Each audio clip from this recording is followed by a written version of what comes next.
público. Los agradecidos somos los representantes de la Sociedad Española de las Ciencias y de las Técnicas, Daniel, que es gijonés y es persona importante en la organización del Congreso, y él va a explicar posteriormente la importancia que ha tenido la ciencia y la técnica en la conformación asturiana, tanto en los estudios que se han hecho sobre sus recursos naturales como en el proceso de industrialización, donde él es un gran experto. Yo lo que les quiero es presentar brevemente en qué consiste la Sociedad Española de Historia de las Ciencias y de las Técnicas, que el año próximo va a cumplir su 50 aniversario. Es cuando se constituyó en 1976 por el esfuerzo de diversos científicos, entre los que cabe mencionar a un grupo de matemáticos, de biólogos, de físicos y químicos que querían ponerse a pensar sobre el pasado científico fundamentalmente en un principio de nuestro país, que, como saben ustedes, ha tenido una difícil relación con la ciencia, porque uno de los asuntos que han caracterizado a la España contemporánea ha sido la polémica de la ciencia española. Es decir, si en este país han hecho contribuciones al conocimiento universal o hemos estado alejados de las grandes corrientes científicas universales. Lo que es importante en la historia de la Sociedad Española de Historia de las Ciencias es que una década después de empezar a funcionar, en 1986, se transforma en Sociedad Española de Historia de las Ciencias y de las Técnicas, porque la España ya de la transición democrática tiene un despertar tecnológico. Después de un cierto apagón tecnológico que se había producido durante la dictadura franquista, la nueva España democrática tiene un resurgimiento tecnológico y en este afán de conocer nuestro pasado se incorporan ingenieros y estudiosos de historia de las técnicas. Y aquí, en este esfuerzo conjunto de científicos y tecnólogos que hemos ido realizando desde el año 1986, es cuando se produce el encuentro con sociedades como ninguna. Y el sentido de traer el 15º Congreso a Asturias y en concreto a Gijón es para hacer un reconocimiento a la gran tarea que vienen realizando desde hace años los compañeros de INCUNA, en cuyas jornadas han participado durante diversos momentos socios de la SECIT, y hay miembros de INCUNA que también son socios de la SECIT, o sea, son dos sociedades hermanas y que hemos considerado en esta ocasión que ponernos a trabajar conjuntamente. Entre otras cosas, porque en los congresos previos de la Sociedad Española de las Ciencias y las Técnicas se han realizado en diversas comunidades autónomas. El primero, por el carácter centralista de nuestro país hasta hace poco, fue en Madrid, pero hubo congresos en Jaca, en Aragón, en Murcia, en Valladolid, en Castilla y León, en el País Vasco, en Pontevedra, en Galicia, en Segovia, en Cádiz, en diversas comunidades autónomas, pero faltaba el echar raíces aquí en Asturias, y este era el momento propicio y oportuno, y sobre todo porque hemos contado con el gran apoyo logístico y científico de nuestros compañeros de INCUNA, y por esto estamos muy agradecidos. Como saben ustedes, los congresos son espacios de encuentro. En nuestro congreso va a haber un gran encuentro por más de 100 personas, casi 130 participantes de diversos grupos generacionales. Porque claro, la sociedad, al ser veterana, era una sociedad donde han predominado ya las personas con canas, ¿no? Como el que les habla. Pero a este congreso vienen un grupo significativo de jóvenes historiadores de las ciencias y de las técnicas, y este hecho de que sea un espacio de encuentro intergeneracional, yo creo que nos va a enriquecer a todos.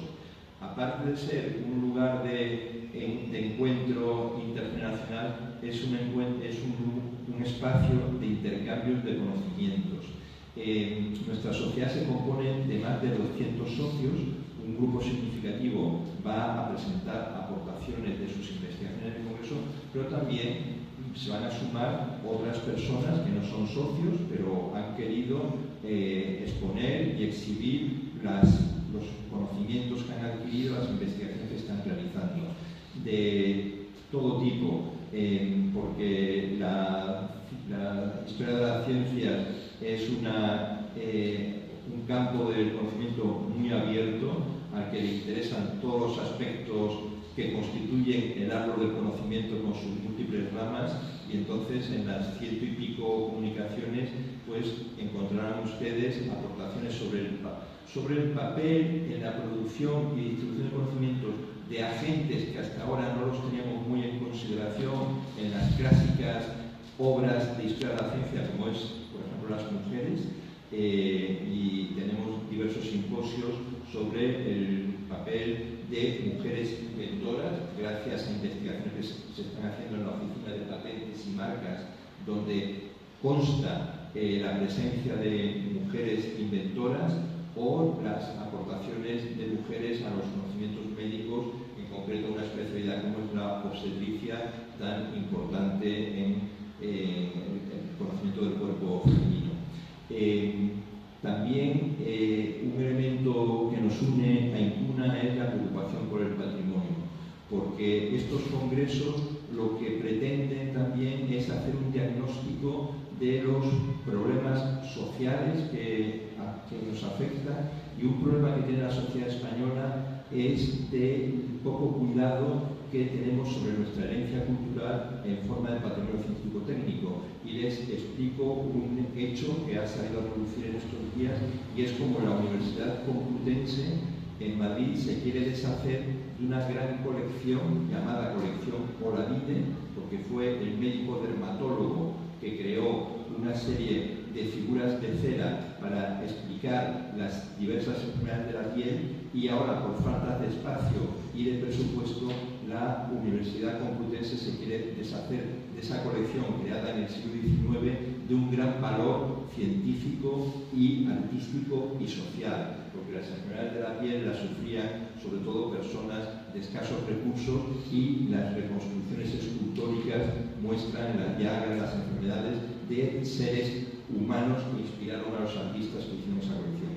Pues ahora acabamos de firmar un manifiesto pidiendo que esa medida no se lleve a cabo la Sociedad Española de Historia de la Medicina, la Sociedad Española de Historia de las Ciencias y de las Técnicas y la Sociedad Catalana de Historia de la Ciencia y de las Técnicas, porque necesitamos hacer presión, pero para que esa presión sea efectiva necesitamos también el concurso de la sociedad y el apoyo de los medios de comunicación para hacer ver a las autoridades académicas que colecciones científicas de ese tipo son de un gran valor científico, artístico y social. Estos son problemas que tenemos, que son los que nos unen en las preocupaciones a INCUNA, donde yo creo que ellos, gracias al trabajo de sus jornadas anuales, están creando una sensibilización ante nuestras autoridades para que preserven el patrimonio técnico, y nosotros, desde la sociedad española, queremos también influir en que cuidemos nuestro patrimonio científico. No sé si conocen ustedes también recientemente un pedido para que se haga un gran museo del cerebro en torno a las investigaciones de Cajal y de su escuela. En los medios de comunicación ha salido una petición de varias personas, entre ellos familiares de Cajal, reclamando que el año Cajal, que se creó hace un tiempo por parte del gobierno, culmine en la necesaria creación de disponer de un gran museo sobre el cerebro. Pero todo esto lo que indica es que en este país necesitamos imitar a nuestros socios europeos que disponen de grandes instituciones donde se exhibe este patrimonio, como es, por ejemplo, en París la Ciudad de las Ciencias y de la Industria, un gran proyecto museístico que impulsó François Mitterrand. Pues ojalá en nuestro país podamos disponer de grandes centros donde demos a conocer la riqueza de nuestro patrimonio, porque nuestra sociedad lo que sí ha manifestado en sus 50 años de existencia es que disponemos de un pasado científico de interés, no solo en torno a figuras como la escuela de la figura como Cajal y su escuela, sino en otros campos del conocimiento, y entre ellos Asturias, que es de lo que nos va a hablar ahora Daniel. Asturias, quiero recordar que ha tenido figuras científicas muy importantes, tanto desde la época de la Ilustración, como fue Jovellanos, del que un profesor de la Universidad de Extremadura nos hablará en el Congreso de observaciones que hizo sobre eclipses del Sol cuando estaba prisionero en el castillo de Belver en Mallorca, hasta grandes investigadores del siglo XIX o profesores que tuvo el Instituto de Gijón, que fueron notables naturalistas como Daniel Cisneros o Joaquín Gómez de Llarena, geólogo que proclamó el 14 de abril en el Instituto de Gijón la Segunda República, o personas que tuvieron que exiliarse, como el botánico Faustino Miranda, nacido también en Gijón, o el pedagogo Luis Álvarez Santullano, que fue impulsor de las misiones pedagógicas y secretario al final de la Segunda República, de la Guerra Civil, de la gran institución promotora de la ciencia y la tecnología que fue la Junta para la Ampliación de Estudios y Investigaciones Científicas. Santullano acompañó también a Faustino Miranda al exilio en México, donde murió. Y estos son asuntos que vamos a tratar en el Congreso. Va a haber una comunicación, por ejemplo, sobre las relaciones entre Cajal y Unamuno. Va a haber aportaciones no sobre estos exiliados asturianos que les he comentado, pero precisamente por no haberlas, por lo que yo quería mencionarles aquí, pero sí sobre médicos exiliados vascos que realizaron una gran tarea de traducción y de estudios en el exilio, en este caso en Argentina, y estos son tipos de intervenciones variadas para seguir profundizando en diferentes aspectos del estudio del árbol del conocimiento con todas sus ramificaciones.